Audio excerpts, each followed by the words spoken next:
Whoa! Whoops! I got to be more careful. Oh, hello friends. I am in space today. But you know why? To tell you about these magnificent solar objects. Whoa! Comets! Let's zoom in. Comets are one of the most rare objects in the solar system, often known as the dirt balls of the solar system. That's because they are made of dust and ice, wrapping themselves around a small rocky core. Astronomers believe that comets are leftovers from the beginning of the solar system. But hey, they don't look like leftovers at all. They appear magical when they reflect light from the sun. That's right. Comets do not have their own light. They are reflectors of light. When a comet travels towards the sun, the radiation and heat cause solar winds, which often blow the gas and dust of the comet, and therefore it appears as if the tail is behind the comet. And when the comet travels away from the sun, the tail is formed in front of the comet. Well, have you ever wondered where are comets usually found? Yes, they do orbit around the sun mostly, but they spend billions of years in the Kuiper belt or in the Oort clouds. The Kuiper belt is found beyond the orbit of Neptune. The Oort clouds are found in the outermost reaches of the sky. And comets live here because it's cold here. Unfortunately, they don't live long once they enter the warmer part of the solar system. Traveling through the inner solar system eventually kills them, and after several thousand years, they melt. Oh. Trivia time! I know you wouldn't, but if you ever plan to go inside a comet, you'll be hit by microscopic pieces of dust. The name comet was given by Aristotle, meaning hair of the head. Hey, all my teeny tiny friends! The most famous comet, the Halley's Comet, will appear in the sky in 2061. But don't worry, you don't have to wait that much to see me the next time. This is me zooming out. I am the meteorite, don't take me for a ride, 'cause I then turn into a meteor. Ha! I pass through the atmosphere of the earth, no don't get scared, 'cause I then turn into a meteorite. That's right, ha ha! Very well, Mr. Meteorite. Let me simplify your poem for my friends out here. Come, we'll talk about meteoroids, meteors and meteorites today. Zoom in! A meteoroid is a small rocky solar object found in the asteroid belt between Mars and Jupiter. Whoa! Yikes! Which is often known as the solar junkyard. When the molecules around the meteoroids rub against them, they start burning. When this burning meteoroid passes through the Earth's atmosphere, it is called a meteor. And when that meteor survives through the atmosphere and collides with the Earth's surface, it's called a meteorite. A meteoroid, a meteor, and a meteorite. Haven't you seen shooting stars? Wow! Well, those are actually meteors. Some meteors burn brighter than the rest, often known as fireballs. Some fireballs appear even brighter than the planet Venus. There's a small percentage of meteoroids that follow a particular path to the Earth's atmosphere and then back out again, and they are called grazing fireballs. About 25 million meteors enter the Earth's atmosphere every day, but most of them often burn up, giving out 1 million kilograms of dust per day that settles on the Earth's surface. So, who knows? The dust around you could be from space. The meteorites are classified into 3 types. The stony ones, the ones that have iron in them, and the magnetic ones. Trivia time! Asteroids are parent bodies of meteoroids. Nearly 500 meteorites reach Earth's surface every year, out of which only 5 to 6 reach the scientists for their study. I am the meteorite. I used to shine so bright. This earth is such a plight. I am the meteorite. I am the meteorite. I used to shine so bright. This is me Meteorite. zooming out. Oh, it's dark here. And I can't see you. Oh, wait. Hey there. Wonder what we do without lights, right? So come on, let's talk about light today. Zoom in. Light is a form of energy made of photons. A photon is the smallest unit of visible light. Now you ask me, how does light travel? Well, light is unique as it behaves both like a particle and a wave that behaves differently with different kinds of matter. If light hits an object and passes through it, that object is known as a transparent object. Let's do one thing. Take a glass of water and switch on a torch. See the light passing through? Well, this proves that water is transparent. There are certain objects through which light cannot pass, and it changes its path after hitting the object.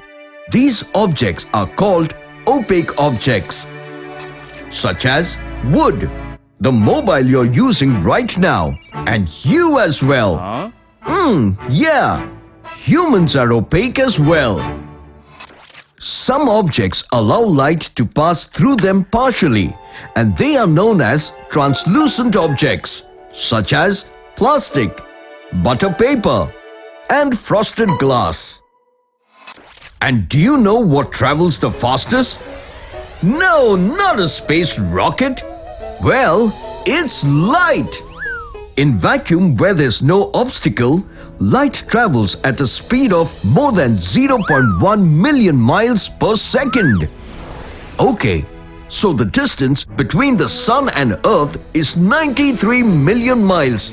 But it takes only 8 minutes for light to reach the Earth. That's a whooping speed, isn't it? When light travels through different mediums, it slows down and sometimes bends. And this bending of light is known as refraction. Take a beaker filled with water and place a pencil in it. Now look carefully. Do you see a bend in the pencil? No, the pencil didn't bend. The light rays just got refracted. That's why you see the pencil bent. Trivia time! Did you know that humans are bioluminescent, which means that they emit light? But their glow is 1,000 times weaker than what the naked eye can register. Light takes approximately 1.2 seconds to reach the moon from the Earth. So friends, did I not light up your tickling brain cells today?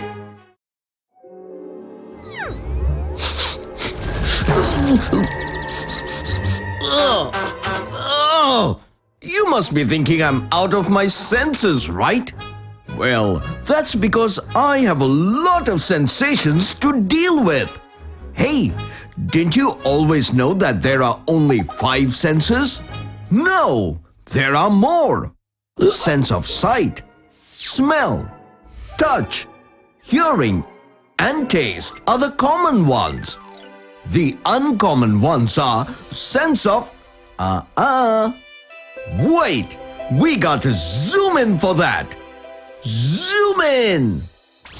Pressure. Ever played red hands and felt the pressure when you tried to remove your hand from the bottom? There you go. Pressure is a different sense, quite different from the sense of touch. Thermoception. Yum. Wow! Hey, be careful, that's hot. Well, thermoception is the ability to sense hot and cold. There are various thermoceptors in the brain, which are used for monitoring internal body temperature as well. Tension sensors. Now that's heavy. Tension sensors are found in your muscles, which allow the brain to monitor muscle tension. Hunger. That's our favorite sense. This allows you to know when your body feels hungry and needs something to eat. Whoa!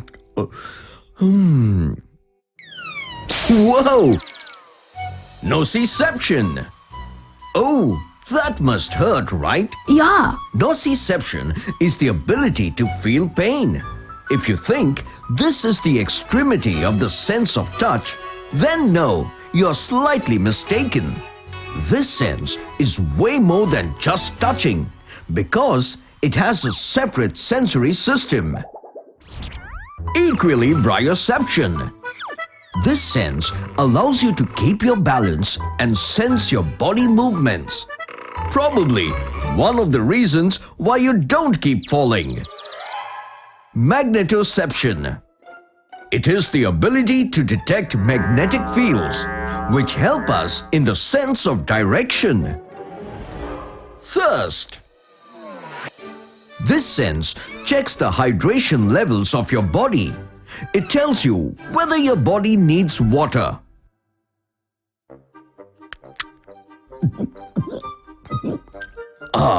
I was super thirsty. Trivia time! The back of a human body is the least sensitive part. The traditional five senses model was credited to Aristotle. So, this is me zooming out.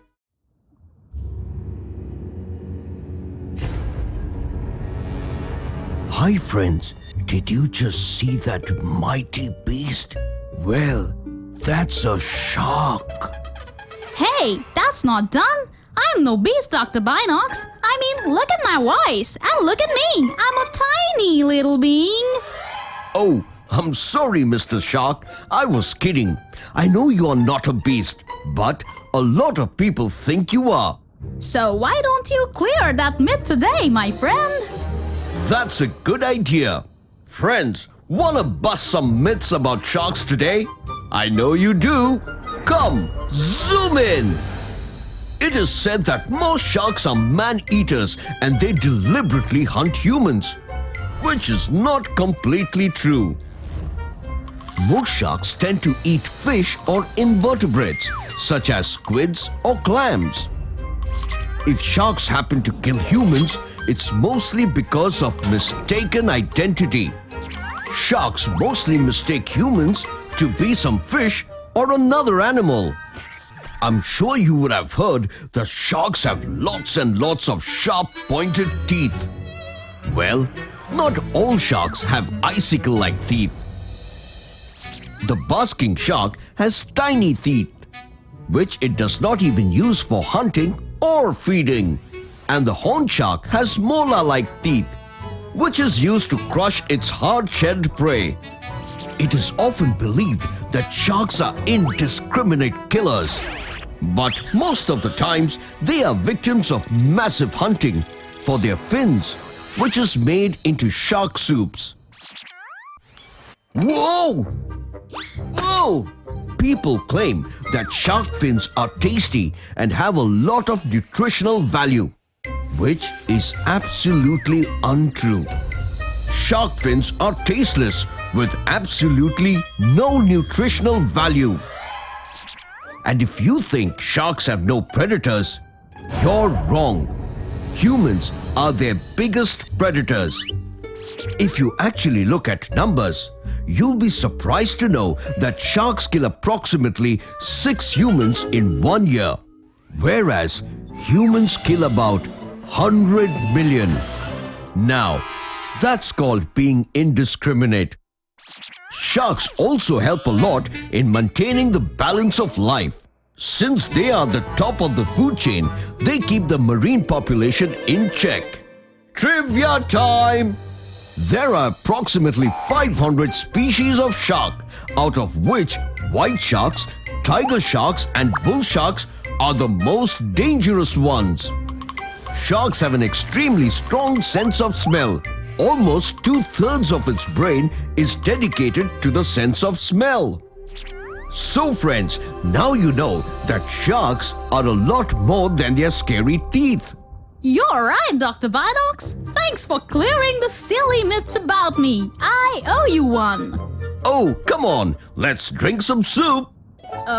Oh, really? Soup? Not shark fin soup. Oh, there you go. So, this is me zooming out. I feel plants are the nicest beings on this planet. They never harm anyone. Rather, they get eaten all the time. Oops! I guess some eat too. And that's why I'm here today to tell you about plants that eat meat. Come with me. Zoom in. Plants that capture prey such as insects, spiders, mites and eat meat for their survival are known as insectivorous or carnivorous plants. Most of the carnivorous plants live in wet, boggy areas where the soil doesn't have much nutrients. They derive their nutrients from their prey and whatever little nutrients available to them through soil. They have a strong digestive system which helps break down complex food items. The different types of carnivorous plants are pitfall traps, popularly known as pitcher plants. They are pitcher plants because they look like pitcher-shaped vessels filled with fluid. The insect is lured by the syrupy fluid, and just when they come to drink it, they get drowned. Some pitcher plants have a lid on them to trap their prey. Flypaper traps. Some flypaper traps have leaves covered with a sticky substance on which the prey gets caught. These plants also digest their prey through their leaves. Other kind of flypaper traps use tentacle-like stalks covered with glands to trap and digest insects. Their stalks have digestive soup on them to absorb the nutrients.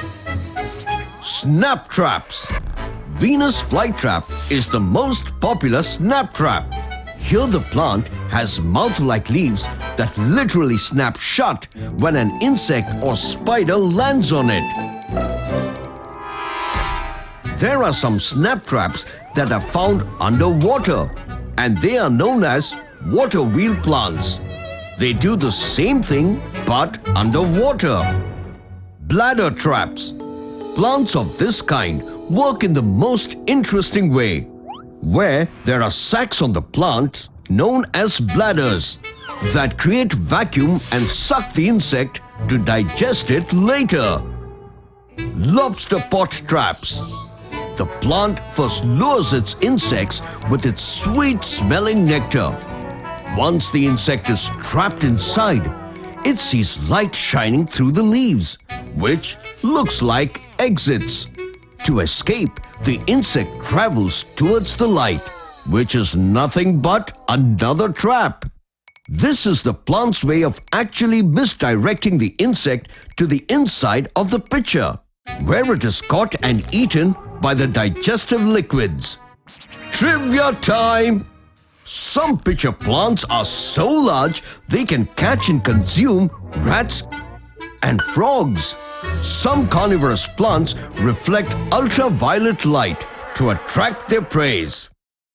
Hey, don't go there!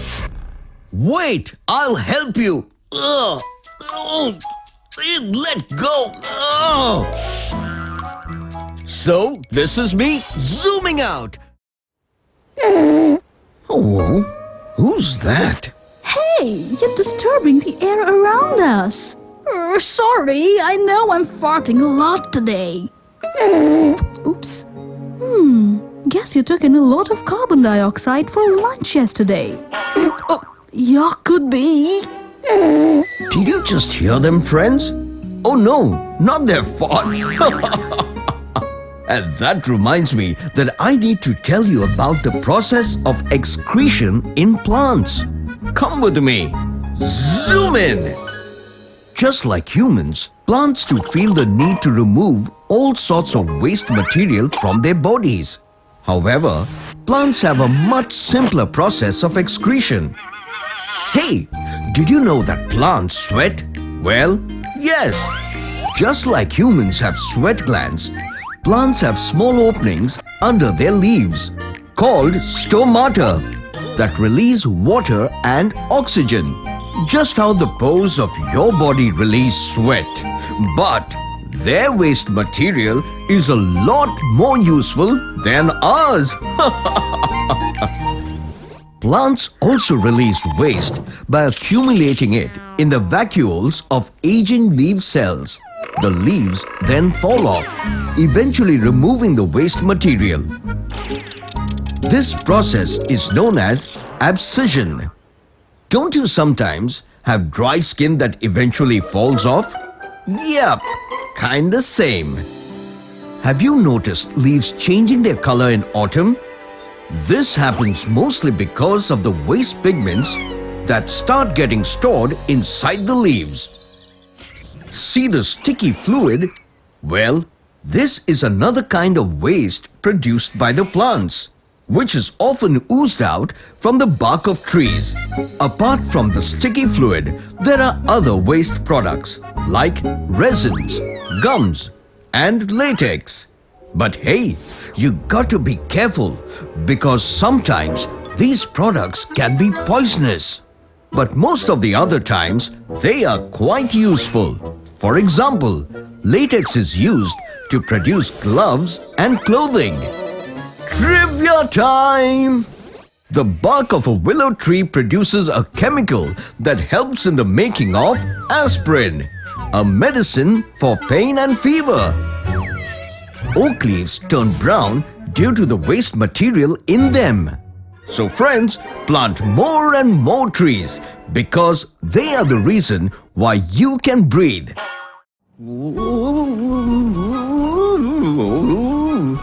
Hello? It's quite windy today, so I thought I'll take a quick flight. Ooh, it sure is windy. Oh no, it's a storm. You mean hurricane? Hurricane, storm, whatever, just run. You mean fly? Oh, forget it. Just come, Dr. Binocs. Oh, okay. Well, that reminds me that today's topic is hurricane. Zoom in. Whoa! A hurricane is a huge storm that generally forms over warm ocean waters near the equator. The warm air above the ocean rises upward, thus creating an area of low pressure below. Air from the surrounding areas push in and try to fill the area with low air pressure, which now becomes warm and moist and rises too. As the moist air rises, the surrounding air again tries to fill in, and this process continues till the water in the air forms clouds. Soon the clouds and winds spin around, fueled by the ocean's heat and water vapor. Therefore, hurricanes could also be called giant engines that use warm and moist air as their fuel. When we see from the top, hurricanes can be as huge as 300 miles wide. The center of the hurricane is called the eye of the hurricane, which is the calmest part. The eye wall surrounds the eye where the most damaging winds are found. It can range anywhere from 5 to 30 miles. Then comes the rain bands, which surround the eye wall. These bands are a series of dense clouds that give a pinwheel-like appearance to the hurricane, which range from 50 to 300 miles. Hurricanes are divided into 5 categories, depending on the speed of their wind. Here, take a look. Category 3, 4, and 5 are the most dangerous ones. Trivia time! A huge hurricane can release energy equivalent to 10 atomic bombs per second. Hurricanes in the Pacific Ocean are known as typhoons.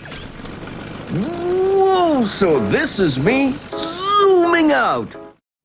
Hello, kids! Won't it be great if we could just pack our bags and keep flying from place to place? Hey, but you can't do that because you don't have wings like me. Oh, yes, you're right. But there's one major difference between you and my friends out there. And that is? You're a migratory bird, silly. Ooh, oops. Why didn't that strike me? Doesn't matter. You go take your flight and I'll tell my friends all about birds like you. Oh, I feel so special, Dr. Binocs. Come, friends, let's know more about migratory birds. Zoom in. Migratory birds are those birds that travel from one place to another at regular intervals over long distances. And they migrate to escape the cold, harsh winter weather in search of food and a warm, cozy shelter. There are various types of migratory birds. Resident birds, pigeons and doves are good examples.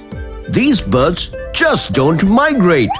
They are able to find food and a warm shelter where they are staying. We might not travel a lot, Dr. Binocs, but we do spread love all around from place to place. Short-distant migrants. Robins are short-distant migrants. As the name suggests, these birds move only a short distance from lower elevations to mountainside. Hey, but don't you mistake me for a nightingale. I might look like one, but I'm not, okay? Oh, my friends won't. They are very smart. Aren't you guys? Medium-distant migrants. These birds travel over distances that cover several states. They don't really travel a lot, but not that they won't travel less. Isn't it, Mr. Blue Jay? You seem to know me quite well, Dr. Binocs. But there's one more secret about me. Wanna know? Sure, tell us. We are all waiting. I'm quite mischievous, Dr. Binocs, because I hunt more than I can eat. Long-distant migrants. These birds travel typically from United States and Canada to wintering grounds in Central and South America. The Arctic tern is an example of long-distance migrants. And I am the record holder for covering the longest distance of 44,000 miles. Oh my, that's huge! Just to let you know, the circumference of the Earth is approximately 29,000 miles.